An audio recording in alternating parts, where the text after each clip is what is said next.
그날따라 아버지의 목소리에는 평소와 다른 단호함이 있었습니다. 가족들을 모두 본가로 부르신다는 연락을 받았을 때 저는 왠지 모를 불안감을 느꼈어요. 본가의 대청마루에 모인 우리 가족들. 큰오빠는 고급 양복을 차려입고 왔지만 얼굴에는 피로가 역력했고 작은오빠는 스마트폰을 만지작거리며 초조해했습니다. 셋째 언니는 명품 가방을 무릎 위에 올려놓고 앉아 있었지만 그 가방이 오히려 초라해 보였어요. 모두들 아버지의 재산을 믿고 살아왔지만 실상은 각자의 실패로 인해 곤란한 상황에 처해 있었거든요. 아버지는 우리를 둘러보시더니 천천히 입을 여셨습니다. 오늘 너희들에게 할 말이 있다. 아버지의 목소리에는 결연함이 묻어 있었습니다. 마치 오랫동안 고민해온 결정을 드디어 내리시는 것 같았어요. 너희들에게 남겨줄 유산은 없다. 한순간 정적이 흘렀습니다. 시계 초침 소리만이 웅웅거리는 대청마루에 울려 퍼졌죠. 저는 아버지의 표정을 자세히 들여다봤습니다. 농담하시는 게 아니었어요. 그분의 눈동자에는 흔들림이 전혀 없었습니다. 아, 아버지. 무슨 말씀을? 큰오빠가 당황한 목소리로 말을 더듬었습니다. 얼굴이 순식간에 창백해졌어요. 농담하시는 거죠? 아버지가 갑자기 왜 이런? 작은 오빠도 스마트폰을 내려놓으며 일어섰습니다. 하지만 가장 격렬한 반응을 보인 건 셋째 언니였습니다. 아버지, 정말 너무하세요. 저희가 뭘 잘못했다고 갑자기 이런 말씀을 하세요? 언니의 목소리가 떨렸습니다. 분노와 절망이 뒤섞인 표정이었어요. 그때 큰오빠가 저를 바라보며 말했습니다. 지연아, 아버지가 혹시 치매라도 오신 건 아냐? 요즘 건망증도 심하시고.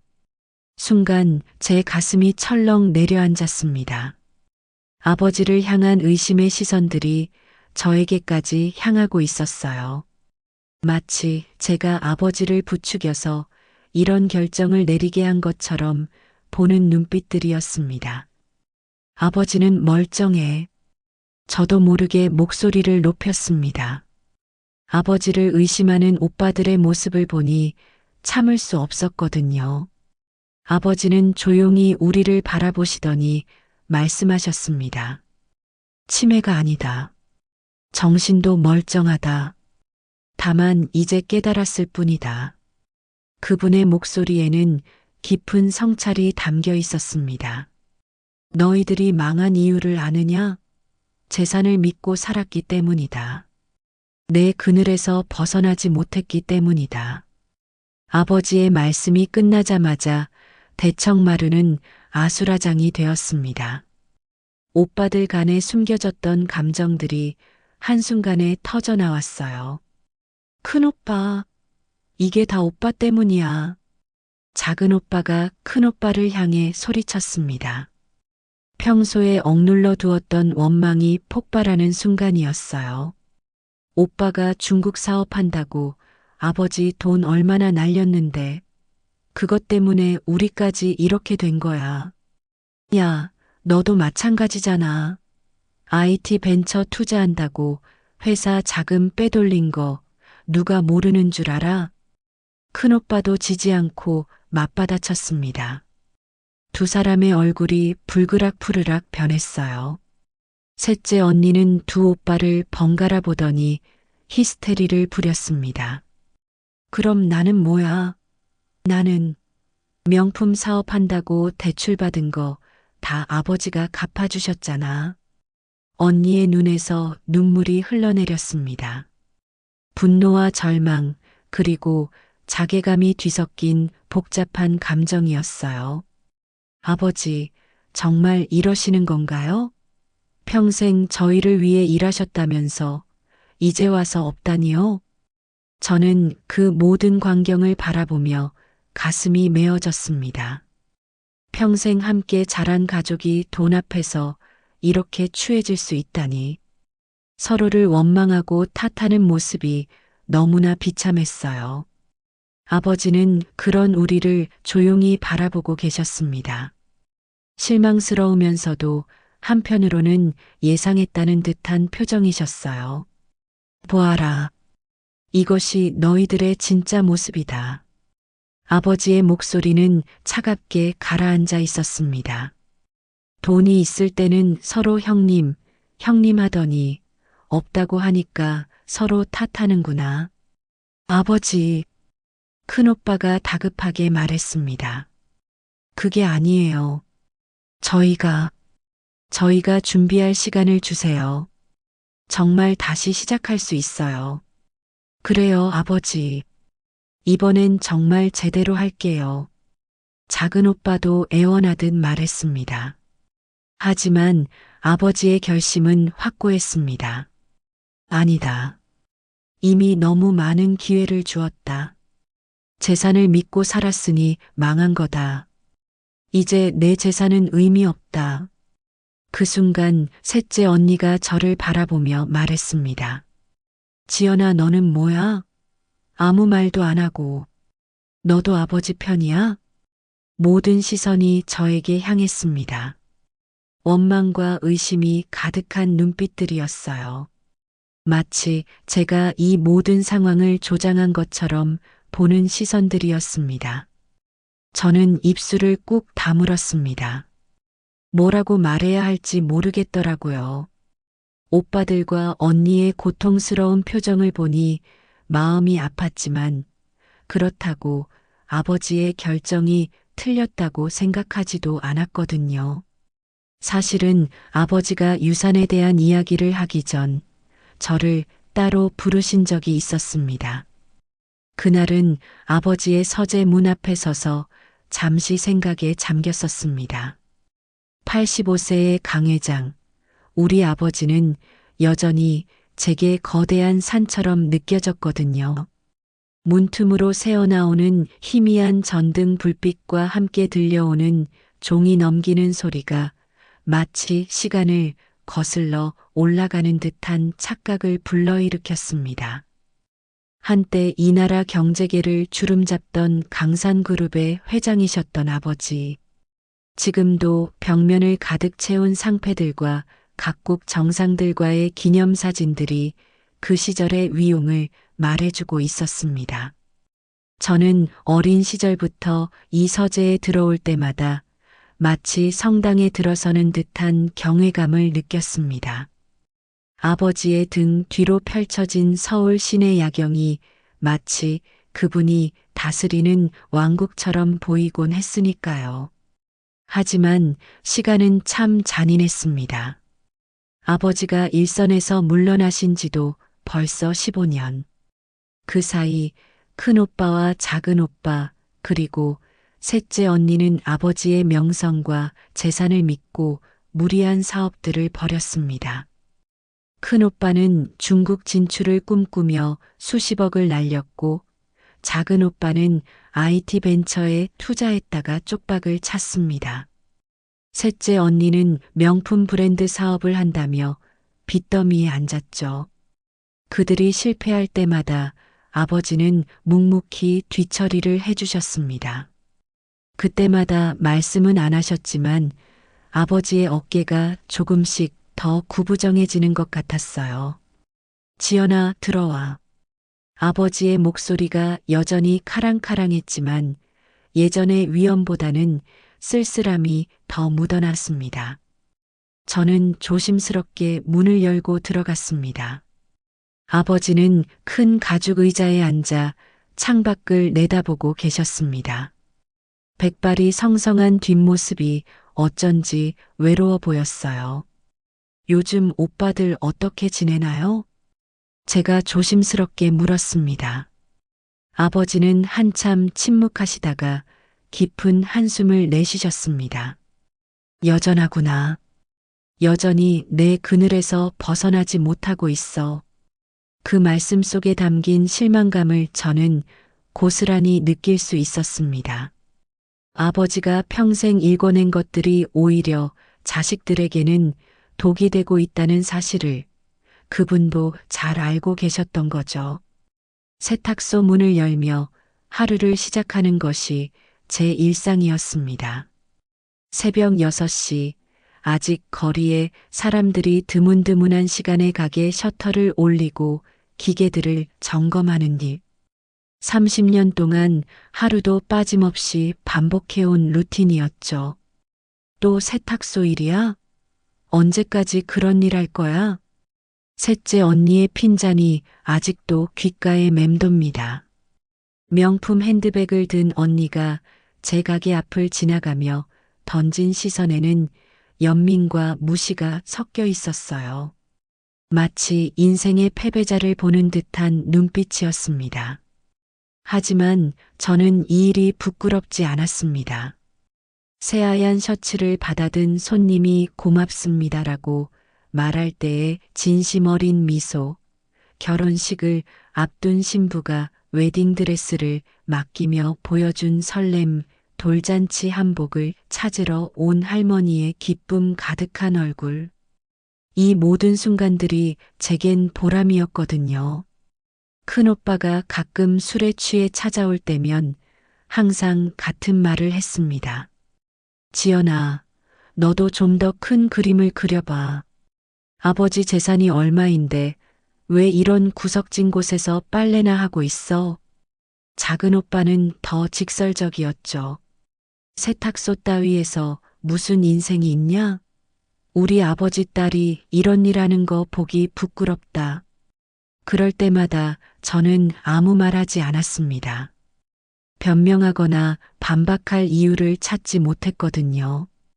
그저 묵묵히 제 일을 할 뿐이었습니다. 어느 비 오는 오후였습니다. 젖은 우산을 털며 들어온 할머니 한 분이 계셨어요. 손자 졸업식에 입을 한복을 들고 오셨는데 곰팡이가 슬어서 걱정이라고 하시더군요. 다른 세탁소에서는 안 된다고 했다면서 마지막 희망을 걸고 오셨다고요. 저는 밤새 그 한복과 씨름했습니다. 특수 세제를 여러 번 바꿔가며 손빨래를 하고 곰팡이 제거제를 조심스럽게 발라가며 정성스럽게 관리했어요. 손이 까칠까칠해지고 허리가 아파도 포기하지 않았습니다. 사흘 후 한복을 찾으러 오신 할머니의 눈에 눈물이 고였습니다. 아이고, 정말 고맙습니다. 고마워요. 이렇게 새 것처럼 만들어주다니. 그때 느낀 뿌듯함은 어떤 큰 성공보다도 값진 것이었습니다. 이것이 바로 제가 30년 동안 지켜온 가치였어요. 사람들의 소중한 추억을 깨끗하게 되살려주는 일, 그들의 특별한 순간을 함께 준비하는 일. 하지만 가족들은 이해하지 못했습니다. 저에게는 그저 세탁소나 하는 막내일 뿐이었죠. 아버지의 유산 발표가 있은 날 세탁소에서 마지막 손님의 옷을 정리하고 있을 때 아버지의 전화가 왔습니다. 지연아, 내일 오후에 시간 있니? 아버지의 목소리는 낮에 들었던 것보다 부드러웠습니다. 마치 딸을 걱정하는 평범한 아버지 같았어요. 네, 있어요. 그럼 집으로 와라. 너하고 할 얘기가 있다. 전화를 끊고 나서도 한참을 멍하니 있었습니다. 왜 저만 따로 부르시는 걸까? 혹시 오빠들과 언니가 의심하는 것처럼 제가 아버지에게 무슨 영향을 끼친 건 아닐까? 온갖 생각이 머릿속을 복잡하게 만들었어요. 본가에 도착했을 때 집안은 조용했습니다. 어제의 소란이 거짓말 같았어요. 아버지는 서재에서 저를 기다리고 계셨습니다. 앉아라. 아버지가 소파를 가리키시며 말씀하셨습니다. 저는 조심스럽게 앉았어요. 아버지의 표정을 살피려 했지만 그분은 창밖을 바라보고 계셨습니다. 어제 많이 놀랐지? 아니에요. 그런데 아버지, 정말 괜찮아요? 제가 걱정스럽게 물었습니다. 혹시 오빠들 말처럼 아버지께 무슨 문제가 있는 건 아닐까 하는 불안감이 있었거든요. 아버지가 저를 바라보며 잔잔히 웃으셨습니다. 오랜만에 보는 따뜻한 미소였어요. 멀쩡하다. 오히려 지금이 가장 정신이 맑다. 그리고 나서 아버지는 제게 찻잔을 건네시며 말씀하셨습니다. 지연아, 너는 참 신기한 아이구나. 네. 30년 동안 세탁소를 하면서도 한 번도 불평하지 않았어. 오빠들이 아무리 무시해도 묵묵히 내 일을 했지. 아버지의 말에 제 가슴이 따뜻해졌습니다. 그동안 아무도 알아주지 않았던 제 마음을 아버지는 다 보고 계셨던 거예요. 사실 나는 알고 있었다. 내가 얼마나 성실하게 살아왔는지, 얼마나 진실한지. 아버지, 어제 내 오빠들과 언니를 보니까 확신이 섰다. 그들은 내 재산에만 의존해서 살아왔어. 하지만 넌 달랐다. 내가 유일하게 내 뜻을 닮았구나. 아버지의 눈빛이 깊어졌습니다. 마치 오랫동안 간직해온 비밀을 털어놓으려는 듯한 표정이었어요. 저는 아버지의 말씀이 무슨 뜻인지 정확히 이해할 수 없었습니다. 다만 그분이 저를 보는 시선에서 남다른 기대와 믿음을 느낄 수 있었어요. 아버지는 서재 한편에 있는 금고를 여시더니 두툼한 서류 봉투를 꺼내 오셨습니다. 봉투에는 강상그룹 지분증서라는 글씨가 적혀 있었어요. 이게 뭐예요, 아버지? 저는 떨리는 목소리로 물었습니다. 강상그룹 지분 50%다. 이제 이것이 내 것이다. 그 말을 듣는 순간 머릿속이 하얗게 변했습니다. 귀에서 윙윙거리는 소리가 나면서 현실감이 사라졌어요. 뭔가 잘못 들은 게 아닐까 싶어서 아버지를 다시 바라봤습니다. 아버지, 지금 뭐라고 하신 거예요? 강산그룹 지분 50%. 이제 넌 이 회사의 최대 주주다. 아버지의 말씀은 분명했습니다. 농담도 아니고 실수도 아니었어요. 저는 세탁소밖에 모르는 사람이에요. 회사 경영은 커녕 제대로 된 사업 경험도 없다고요. 저는 황급히 손을 저었습니다. 이건 정말 말이 안 되는 일이었거든요. 30년 동안 작은 세탁소만 운영해온 제가 어떻게 거대한 기업의 주주가 될 수 있단 말인가요? 아버지, 이건 너무 무리예요. 큰 오빠나 작은 오빠, 언니가 더 적합하지 않을까요? 저는 정말. 하지만 아버지는 제 말을 끊으시며 단호하게 말씀하셨습니다. 세탁소 30년, 그것이 바로 경영이다. 네, 경영이 뭔 줄 아느냐? 사람을 믿고 약속을 지키고 끝까지 책임지는 것이다. 내가 30년 동안 해온 일이 바로 그것이다. 아버지의 눈에는 확신이 가득했습니다. 손님이 맡긴 옷을 정성껏 관리하고 약속한 날짜에 깨끗하게 돌려주고 문제가 생기면 끝까지 해결해 주는 것. 이것이 바로 진정한 경영 철학이다. 저는 아직도 믿을 수 없었습니다. 세탁소 운영과 대기업 경영을 어떻게 같다고 할 수 있을까요? 하지만 아버지, 저는 정말 모르는 게 너무 많아요. 재무제표도 읽을 줄 모르고 경영 전략도 모르고 그런 건 배우면 된다. 하지만 사람을 대하는 마음, 책임감, 성실함은 배워서 되는 게 아니다. 그건 타고나는 거야. 아버지가 제 어깨에 손을 올리시며 말씀하셨습니다. 지연아, 나는 내가 할 수 있다고 믿는다. 아니, 너만이 할 수 있다고 확신한다. 그 순간 저는 아버지의 진심을 느꼈습니다. 이것은 단순한 충동적 결정이 아니었어요. 오랫동안 고민하고 관찰한 끝에 내린 신중한 판단이었습니다. 하지만 동시에 두려움도 밀려왔습니다. 오빠들과 언니가 이 소식을 알면 어떤 반응을 보일까? 그들은 절대 이해하지 못할 거예요. 오히려 더 큰 분란이 일어날 것 같았습니다. 아버지, 오빠들과 언니는 어떻게 생각할까요? 제가 걱정스럽게 물었습니다. 아버지의 표정이 어두워졌습니다. 그들은 화를 낼 것이다. 이해하지 못할 것이고 받아들이지도 않을 것이다. 그럼, 하지만 그것이 그들이 겪어야 할 시련이다. 언젠가는 깨달아야 할 진실이고, 아버지는 창밖을 바라보며 말씀하셨습니다. 지연아, 이제부터 진짜 어려운 일이 시작될 것이다. 하지만 나는 내가 해낼 수 있다고 믿는다. 소식이 전해진 것은 그 다음 날이었습니다. 아버지가 가족들에게 직접 통보하셨죠. 저는 세탁소에서 일하고 있을 때 큰오빠의 전화를 받았어요. 지연아, 지금 당장 우리 가게로 와. 전화기 너머로 들려오는 큰오빠의 목소리는 차갑고 분노에 찼습니다. 평생 들어보지 못한 톤이었어요. 오빠, 말 많이 하지 마. 당장 와. 전화가 끊어졌습니다.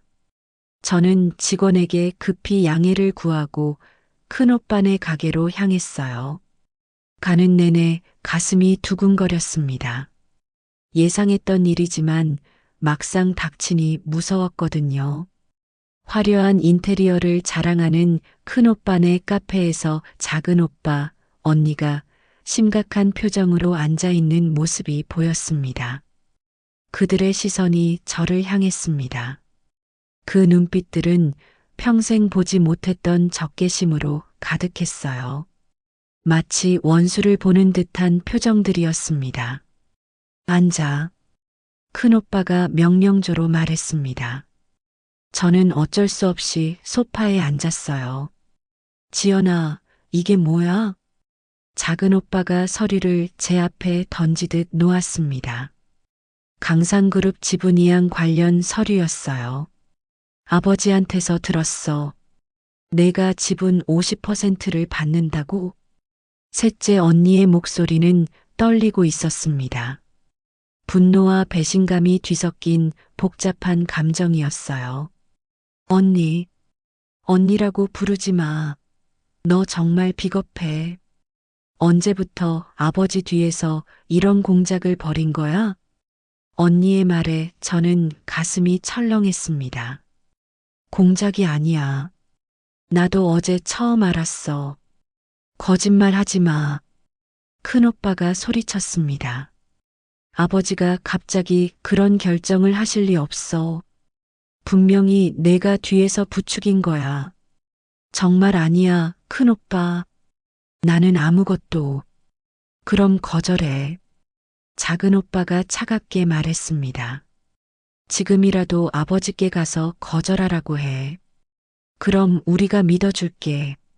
저는 말문이 막혔습니다. 거절하라고요? 아버지가 그토록 진지하게 확신을 가지고 내리신 결정을 제가 어떻게 거절할 수 있겠어요? 못하겠다는 거지? 큰오빠의 목소리에 실망이 묻어 있었습니다. 역시 내 속셈이 있었구나. 평소에 얌전한 척하더니 결국 제일 큰 것을 노리고 있었던 거야. 큰오빠, 정말 그게 아니야. 저는 억울해서 목소리를 높였습니다. 30년 동안 세탁소 하면서 언제 욕심 부린 적 있어? 언제 아버지 재산에 대해 한마디라도 한 적 있나? 그게 다 연기였겠지. 셋째 언니가 비웃으며 말했습니다. 30년 동안 착한 척, 순수한 척해서 아버지 마음을 산 거야. 정말 치밀해, 무섭다야. 그 순간 제 마음속에서 뭔가가 무너져 내리는 것을 느꼈습니다. 30년 동안 진심으로 아껴온 가족들이 저를 이렇게 생각하고 있었다니, 제 진심을 이렇게 의심하고 있었다니. 지연아, 마지막으로 묻겠어. 큰오빠가 저를 똑바로 바라보며 말했습니다. 지분을 포기하고 우리끼리 공평하게 나눠 가질 거야? 아니면 끝까지 혼자 다 가져가겠다는 거야? 대답해. 저는 한참 고민했습니다. 가족의 평화를 위해서라면 포기하는 게 맞을까요? 하지만 그것은 아버지의 뜻을 저버리는 일이기도 했어요. 나는 아버지의 뜻을 따르겠어. 제 대답을 들은 오빠들과 언니의 표정이 순식간에 변했습니다. 좋아. 그럼 이제 남남이다. 큰오빠가 일어서며 말했습니다. 앞으로 우리가 뭘 하든 상관하지 마. 넌 이제 우리 가족이 아니야. 오빠. 하지만 큰오빠는 돌아보지도 않고 나가버렸습니다. 작은 오빠와 셋째 언니도 저를 차갑게 바라보더니 따라 나갔어요. 혼자 남겨진 자리에 저는 눈물만 글썽이고 있었습니다. 평생 함께했던 가족이 하루아침에 적이 되어버린 현실이 받아들여지지 않았거든요.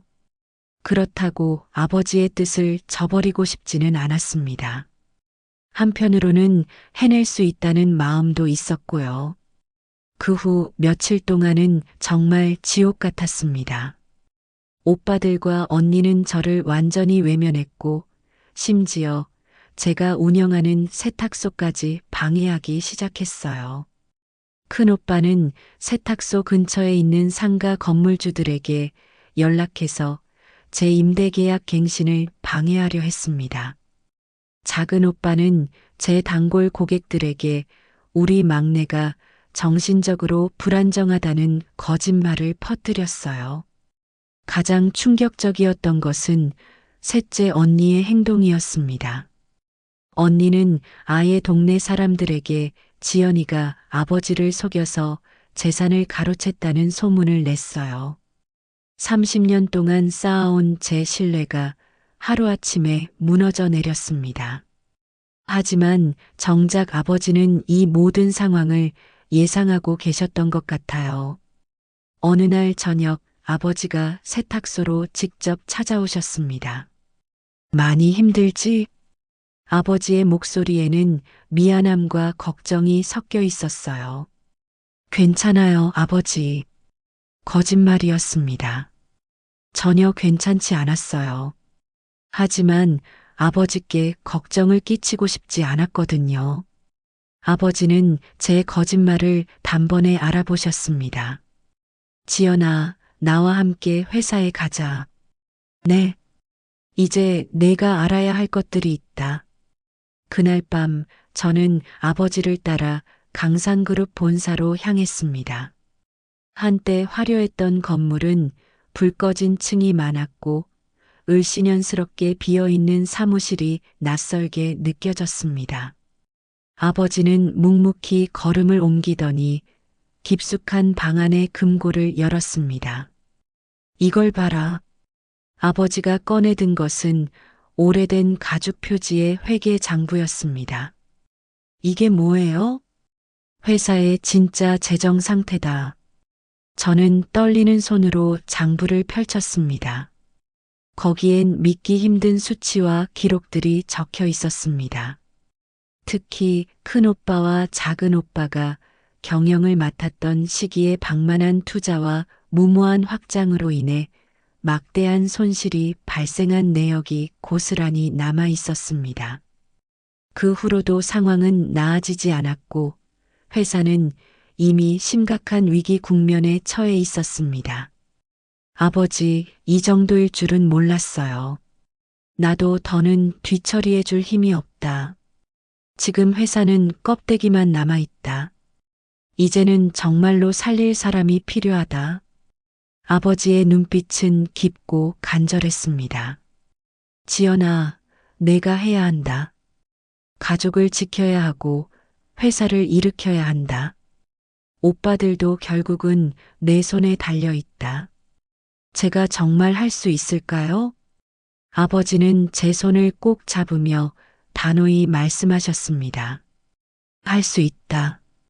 넌 30년 동안 증명해 왔잖아. 세탁소에서 하루하루 버텨낸 그 끈기와 성실함이 바로 경영의 뿌리다. 사람들은 너를 의심하겠지만 시간이 지나면 알게 될 것이다. 내가 얼마나 진실한 사람인지. 다음 날 오빠들과 언니가 다시 저를 불렀습니다. 이번에는 변호사까지 대동하고 왔더라고요. 본격적으로 법적 대응에 나서겠다는 뜻이었어요. 지연아, 마지막 기회야. 큰오빠가 서류를 내밀며 말했습니다. 이 포기각서에 서명해. 그럼 우리끼리 원만하게 해결할 수 있어. 서명하지 않으면? 제가 물었습니다. 법정에서 보자. 작은 오빠가 차갑게 대답했습니다. 아버지 정신 상태가 이상하다는 걸 증명할 거야. 치매 진단서도 받아올 수 있고. 그 말을 듣는 순간 제 안에서 뭔가가 폭발했습니다.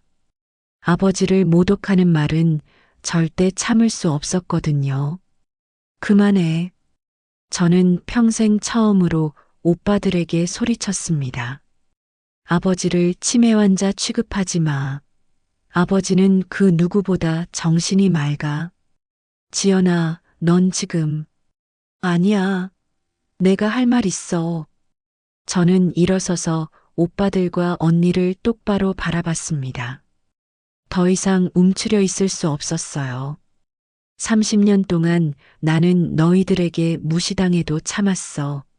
세탁소 따위 무슨 인생이 있냐는 말 들어도 참았어. 제 목소리가 떨렸지만 멈추지 않았습니다. 하지만 세탁소에서 내가 배운 건 사람을 믿는 법이야. 끝까지 책임지는 법이야. 한 번 맡은 일은 반드시 해내는 법이야. 오빠들과 언니의 표정이 당황스럽게 변했어요. 평생 순종적이었던 막내가 이렇게 당당히 맞서는 모습을 처음 보는 거였죠. 너희들처럼 돈으로만 사는 법은 배우지 않았어. 실패하면 남 탓하는 법도 배우지 않았고. 지연아, 넌 지금. 큰오빠가 말을 시작했지만 저는 말을 이었습니다. 큰오빠는 중국 사업 실패했을 때 누구 탓했어? 작은 오빠는 벤처 투자 망했을 때 누구한테 책임을 돌렸어? 언니는 명품 사업 실패하고 누구를 원망했어? 제 질문에 오빠들과 언니는 아무 말도 할 수 없었어요. 나는 30년 동안 한 번도 실패를 남 탓으로 돌린 적 없어. 손님이 불만족하면 내 잘못이라고 생각했고, 옷이 상하면 내 책임이라고 여겼어. 저는 깊게 숨을 쉬고 말을 이었습니다. 아버지가 나를 선택하신 이유를 이제 알 것 같아. 진짜 경영은 돈 계산이 아니라 사람을 대하는 마음이니까. 그날 이후로 모든 것이 달라졌습니다. 오빠들과 언니는 여전히 저를 인정하지 않았지만 더 이상 제가 그들의 시선을 두려워하지 않았어요. 아버지의 도움으로 저는 회사 경영에 대해 하나씩 배워나갔습니다. 재무제표 보는 법, 직원들과 소통하는 법, 중요한 결정을 내리는 법. 모든 것이 생소했지만 30년간 세탁소에서 배운 원칙들을 적용해 나갔어요. 가장 먼저 한 일은 직원들을 만나는 것이었습니다. 회사의 말단 직원부터 임원진까지 한 명 한 명 직접 만나서 이야기를 들었어요. 마치 세탁소 손님들의 요구사항을 들어주듯이 말이죠. 사장님, 정말 저희 말을 들어주시네요. 한 직원이 감동하며 말했습니다. 예전 경영진들은 우리를 그냥 부품으로만 생각했는데 저는 그 말을 들으며 확신했어요. 제가 가야 할 길이 맞다는 것을. 하지만 여전히 오빠들과 언니의 방해는 계속됐습니다. 큰 오빠는 이사회에서 제 경영 방침에 반대했고, 작은 오빠는 거래처들에게 신임 경영자가 경험이 없다며 불안감을 조성했어요. 셋째 언니는 언론에 가족 갈등을 흘려서 회사 이미지에 타격을 주려 했죠. 하지만 저는 포기하지 않았습니다. 30년간 세탁소를 운영하면서 겪었던 수많은 어려움들이 오히려 저에게 힘이 되었거든요. 어떤 역경도 견딜 수 있는 단단함을 기르게 해준 시간들이었어요. 그러던 어느 날 새벽 갑작스런 전화벨 소리에 잠이 깼습니다. 병원에서 온 전화였어요. 아버지가 갑자기 쓰러지셨다는 연락이었습니다. 급하게 병원에 도착했을 때 중환자실 앞에서 의사의 설명을 들었어요. 심근경색이었습니다. 고령의 과로가 겹치면서 찾아온 위험한 상황이었죠. 가족분들은 어디 계세요? 의사가 물었지만 저는 대답할 수 없었습니다. 오빠들과 언니에게 연락을 했지만 아무도 받지 않았거든요. 결국 혼자서 모든 것을 감당해야 했습니다. 중환자실 유리창 너머로 보이는 아버지의 모습은 너무나 작고 초라했습니다. 평생 거대한 산처럼 느껴졌던 분이 이렇게 연약해 보일 수 있다니. 각종 의료기기에 둘러싸인 아버지를 보며 제 마음은 찢어질 것 같았어요. 아버지는 3일 동안 의식을 잃고 계셨습니다. 저는 병실을 지키며 회사 일을 병행했어요. 임원들이 찾아와 중요한 결정을 기다리고 있었지만 저는 아버지 곁을 떠날 수 없었습니다. 사장님, 조금이라도 쉬세요. 비서가 걱정스럽게 말했지만 저는 고개를 저었습니다. 혼자라도 아버지 곁을 지켜야 한다는 생각뿐이었어요.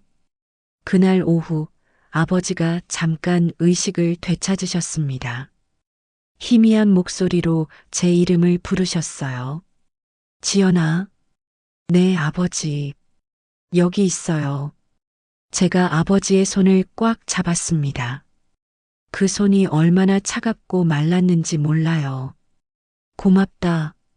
아버지의 목소리는 바람에 날릴 듯 작았습니다. 아버지, 괜찮아질 거예요. 힘내세요. 하지만 아버지는 고개를 저으시며 제 손을 더 꽉 잡으셨습니다. 외롭겠지만 견뎌내거라. 아버지. 그것이 아버지가 제게 하신 마지막 말씀이었습니다.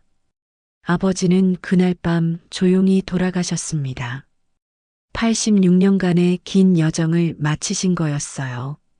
저는 홀로 장례 준비를 해야 했습니다. 오빠들과 언니에게 부고를 알렸지만 아무도 오지 않았습니다. 큰 오빠는 바쁘다고 했고 작은 오빠는 전화조차 받지 않았어요. 셋째 언니는 지연이가 알아서 하라는 차가운 말만 남겼습니다. 장례식장에는 회사 임직원들과 아버지의 오랜 지인들이 조문을 왔습니다. 하지만 정작 가족은 저 혼자뿐이었어요.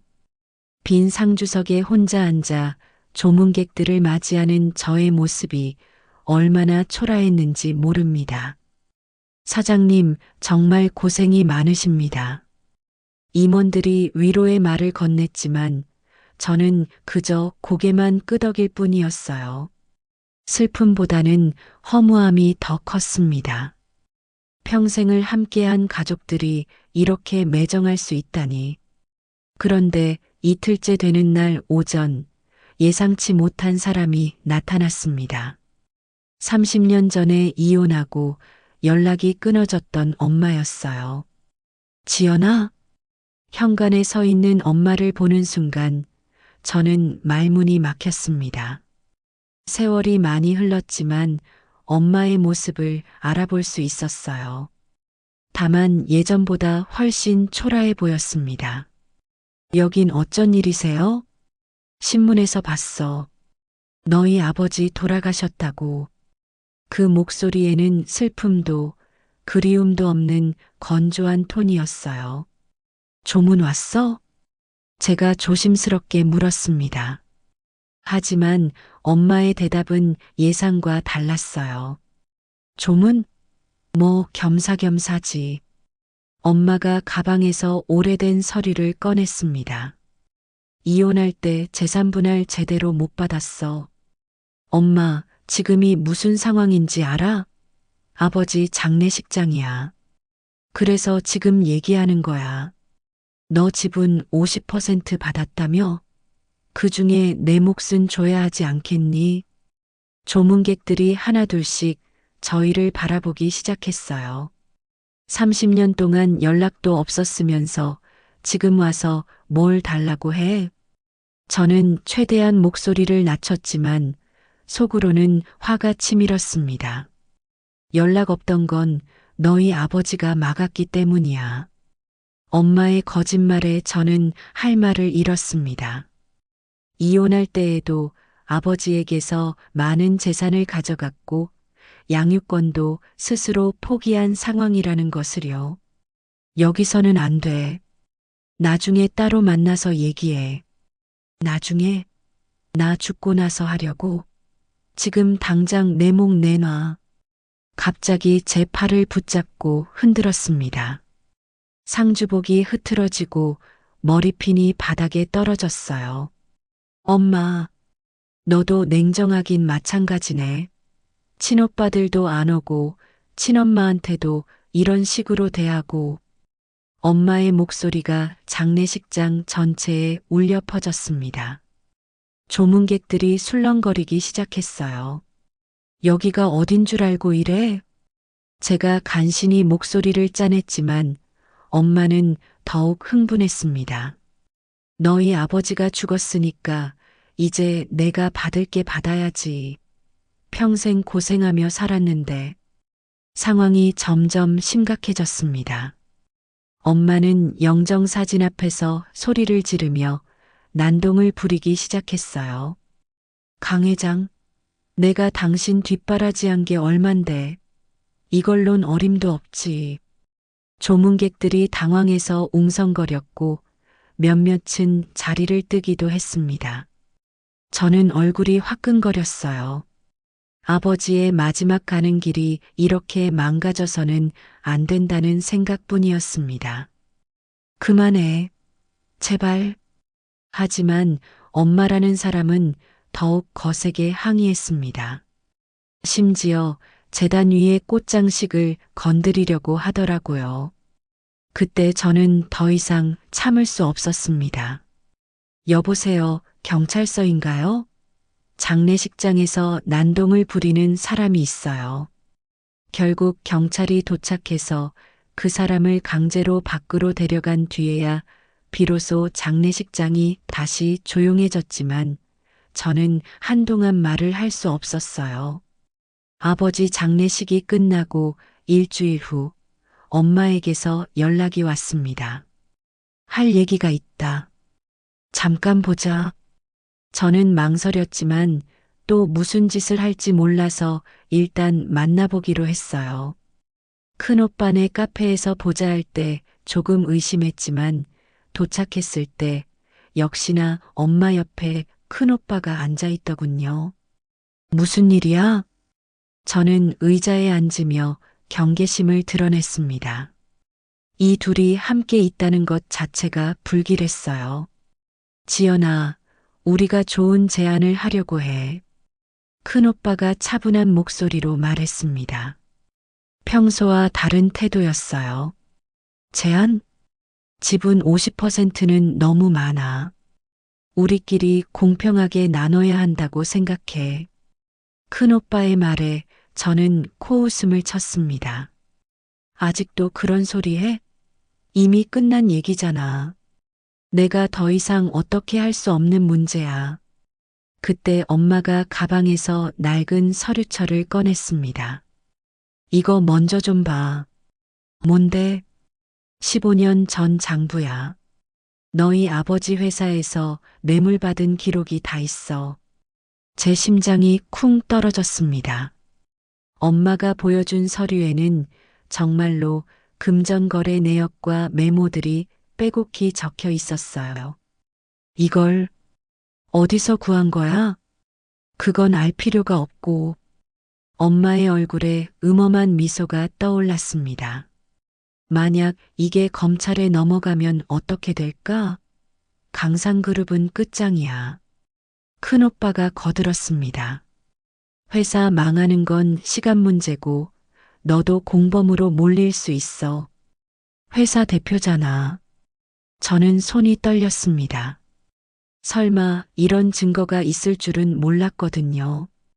그래서 뭘 원하는 거야? 간단해.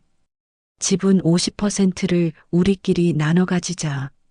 그럼 이 서류는 없던 일로 하고. 큰오빠의 제안에 저는 분노가 치밀었습니다. 이거 협박이고 불법이야. 알고 이러는 거야? 협박이라고? 그냥 가족끼리 합리적인 제안을 하는 거지. 엄마가 서류를 다시 가방에 넣으며 말했습니다. 3일 준다. 3일 안에 대답 안 하면 검찰청에 이걸 들고 갈 거야. 집에 돌아와서도 저는 잠을 이룰 수 없었습니다. 그 서류들이 진짜라면 정말로 회사가 위험해질 수 있었어요. 하지만 뇌물? 아버지가 그런 분일까? 도저히 믿을 수 없었습니다.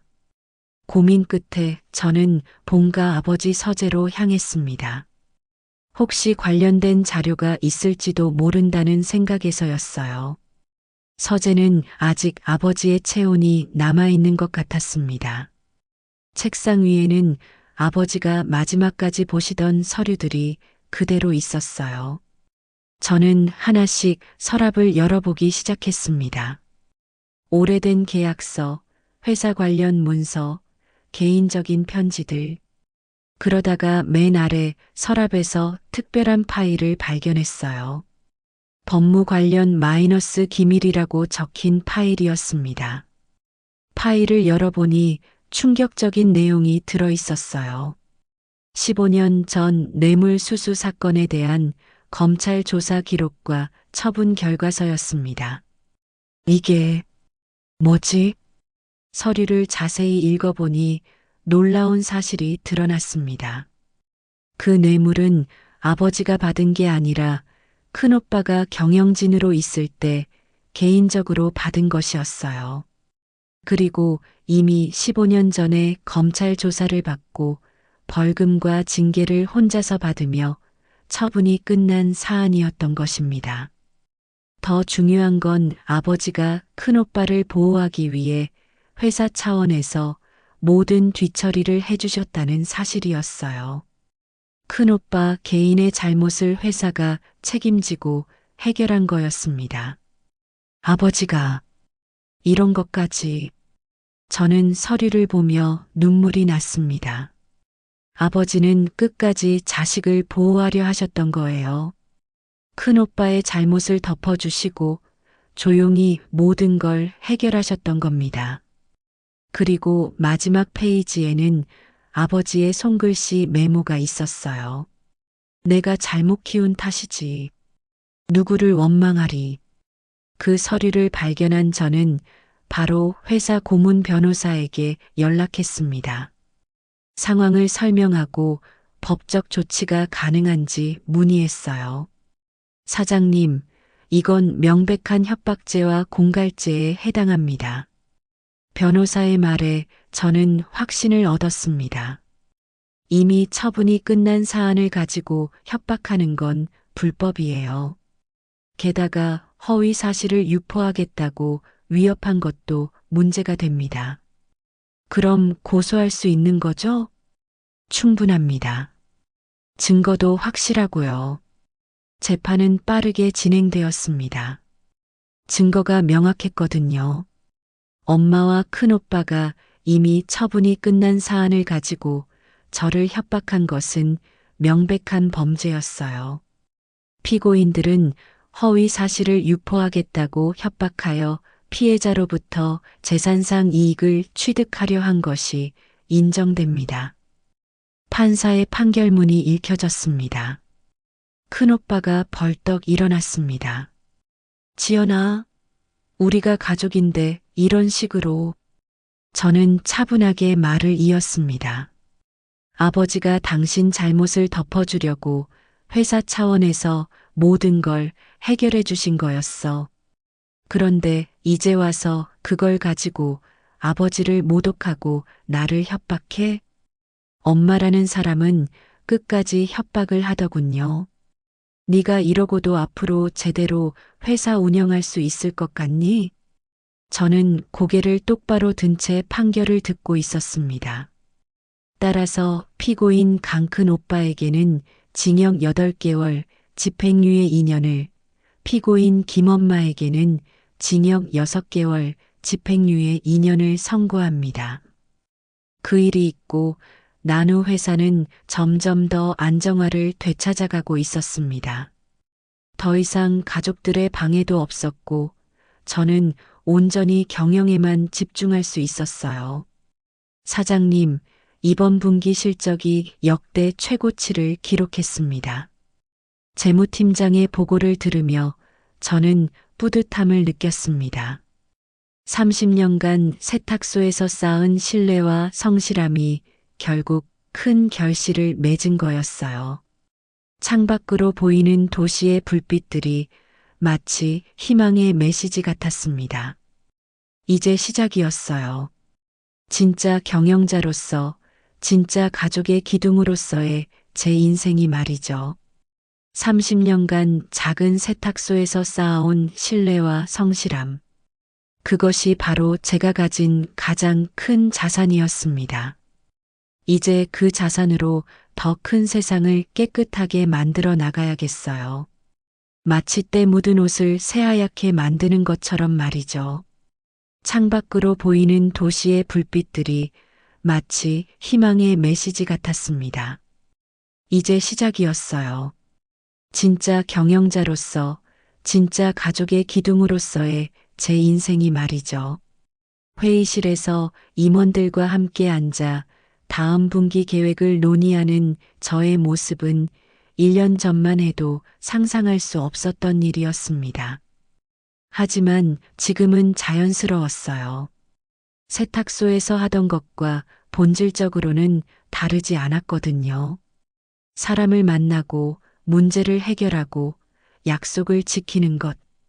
사장님, 이번 분기 매출이 전년 동기 대비 15% 증가했습니다. 재무팀장의 보고를 들으며 저는 뿌듯함을 느꼈습니다. 하지만 동시에 아직 갈 길이 멀다는 것도 알고 있었어요. 좋습니다. 하지만 숫자보다 중요한 건 직원들과 고객들이 만족하고 있는가 하는 거예요. 다음 주에 각 부서별로 만족도 조사를 실시해 주세요. 임원들이 고개를 끄덕였습니다. 처음에는 의아해했던 저의 경영 방식이지만 이제는 모두가 인정하고 있었어요. 회의가 끝나고 혼자 남은 회장실에서 저는 창밖을 바라봤습니다. 30년간 작은 세탁소에서 쌓아온 신뢰와 성실함. 그것이 바로 제가 가진 가장 큰 자산이었습니다. 이제 그 자산으로 더 큰 세상을 깨끗하게 만들어 나가야겠어요. 마취 때 묻은 옷을 새하얗게 만드는 것처럼 말이죠. 오빠들과 언니는 아직도 저를 인정하지 않고 있었지만 언젠가는 이해할 날이 올 거라고 믿었습니다. 가족은 포기할 수 없는 소중한 존재니까요. 그들을 위해서라도 저는 계속 앞으로 나아가야 했습니다. 휴대폰에서 문자 알림음이 울렸습니다. 세탁소 단골 할머니로부터 온 메시지였어요. 지연아, 신문에서 봤다.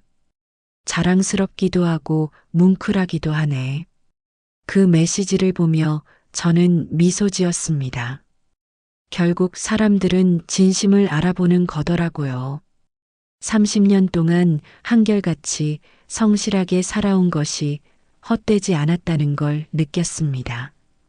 책상 위에 놓인 아버지의 사진을 바라보며 저는 속으로 말했습니다. 아버지, 제가 해내고 있어요. 아버지가 믿어주신 그 믿음에 보답하겠습니다. 밤이 깊어가는 도심 속에서 강산그룹 본사의 불빛이 환하게 빛나고 있었습니다. 그 불빛처럼 저의 미래도 밝을 거라는 확신이 들었어요. 세탁소에서 시작된 작은 꿈이 이제 더 큰 세상을 향해 나아가고 있었으니까요.